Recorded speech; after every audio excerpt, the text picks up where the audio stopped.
울긋불긋하게 자꾸 올라오는 여드름으로 스트레스 받으세요? 여드름 흉터로 피부가 울퉁불퉁해져서 고민이세요? 이번 영상에서는 효과 좋은 여드름의 한방 치료와 여드름에 도움이 되는 꿀팁 알려드릴게요. 안녕하세요. 한방피부과 전문의 장유진 한의사입니다.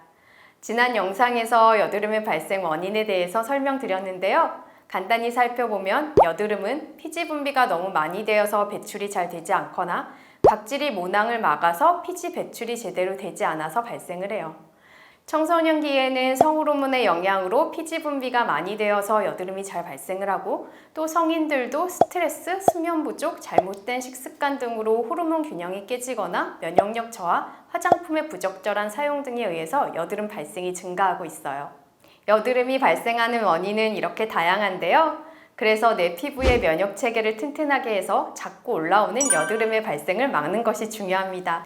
한의학에서는 불규칙한 생활 습관, 스트레스 등으로 순환의 장애가 생기고 배출되어야 할 독소나 노폐물이 내부에 쌓여서 여드름이 발생한다고 봐요. 이런 것들이 쌓여서 체내에 비정상적인 열을 만들게 되고 얼굴이나 등, 가슴 등 인체 상부에 여드름이 잘 발생한다고 보고 있습니다. 그래서 독소를 배출시켜서 염증을 완화시키는 치료, 내부 장기의 문제점을 개선하고 피지 분비 조절 기능을 높여서 여드름이 올라오지 않게 하는 치료, 면역력을 높이는 치료, 또 피부의 재생력을 높여서 여드름 흉터가 잘 개선될 수 있도록 하는 치료를 시행합니다. 또 침과 약침 등을 직접 여드름 부위에 시행해서 국소 부위의 염증을 완화하고 흉터가 남지 않도록 하는데 효과가 좋아요.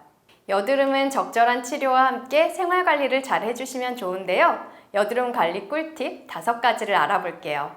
여드름 관리 꿀팁 첫 번째, 우리가 화장을 할 때 사용하는 스펀지나 브러쉬 등 화장 도구가 생각보다 굉장히 지저분하고 피부에 염증을 일으키는 세균들이 많아서 관리를 잘 해주시면 좋아요. 전용 클리너를 사용하셔도 좋고 클렌징 폼이나 샴푸를 사용하셔도 좋아요. 적당히 따뜻한 물에 잘 세척해주세요. 그리고 잘 말려주시는 것 또한 중요한데요. 타월로 꼼꼼히 닦아주신 후 바람이 잘 통하는 곳에서 말려주시면 좋아요. 조금 귀찮으시더라도 일주일에 한 번은 해주시는 것을 추천해요. 여드름 관리 꿀팁 두 번째, 화장품의 사용은 가급적 피하시는 게 좋아요. 여드름이 올라온 걸 가리기 위해서 오히려 화장을 더 두껍게 하시는 경우도 있는데, 이런 경우 모공을 막아서 염증을 악화시킬 수 있습니다. 또 요즘은 마스크의 착용으로 여드름이 악화될 수 있는데요. 마스크도 자주 교체해 주시는 것이 좋아요. 여드름 관리 꿀팁 세 번째, 여드름을 손으로 만지거나 짜지 마세요. 그런데 쉽지가 않죠. 사실 이건 저도 잘 못 지키는 건데요. 만지고 싶은 그 유혹을 견뎌내셔야 합니다. 우리 손에는 세균이 많기 때문에 이런 손으로 만지면 염증이 더 심해지고 흉터가 생길 수 있어요. 또 병원에서는 니들로 피지가 나올 수 있는 구멍을 만들어준 후에 압출을 하지만 집에서는 손으로 짜는 경우가 많죠. 그러면 피부가 불규칙적으로 찢어져서 피부 회복에 도움이 되지 않아요. 여드름 관리 꿀팁 네 번째, 약산성 화장품을 사용하세요. 건강한 피부의 pH는 4.5에서 5.5 정도인데요. 약산성을 유지해야 세균이나 독소 등 외부 물질로부터 피부를 잘 보호할 수 있어요. 실제로 여드름이나 다른 피부질환 환자분들의 pH를 보면 알칼리성인 경우가 많아요.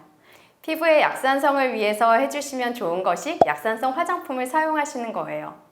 그리고 세안은 하루 2번 미온수를 사용해서 부드럽게 마사지하듯 꼼꼼히 해주시면 좋아요. 너무 세게 문질러서 자극을 주는 건 좋지 않으니까 부드럽게 세안해주세요. 여드름 관리 꿀팁 5번째, 충분한 수면을 취하세요. 미인은 잠꾸러기라는 말이 있죠? 그냥 있는 말은 아닌데요. 수면 중에는 피부를 재생시키는 호르몬이 나오기 때문에 잠을 충분히 자야 피부 재생도 잘 되고 또 면역력에도 도움이 돼요. 실제로 수면 습관만 바꿔도 피부 질환이 호전되는 경우가 많습니다. 그만큼 잠을 잘 주무시는 것은 중요해요. 이렇게 생활관리로만 호전이 가능한 가벼운 여드름은 치료를 받지 않아도 괜찮습니다. 하지만 여드름이 주기적으로 반복되거나 특정 부위에 집중되거나 또는 사라지지 않고 딱딱하게 자리를 잡은 경우에는 색소 침착이나 흉터를 남길 수 있어서 적극적인 치료가 필요합니다. 여드름에 관한 궁금증 있으시면 아래 댓글로 남겨주세요.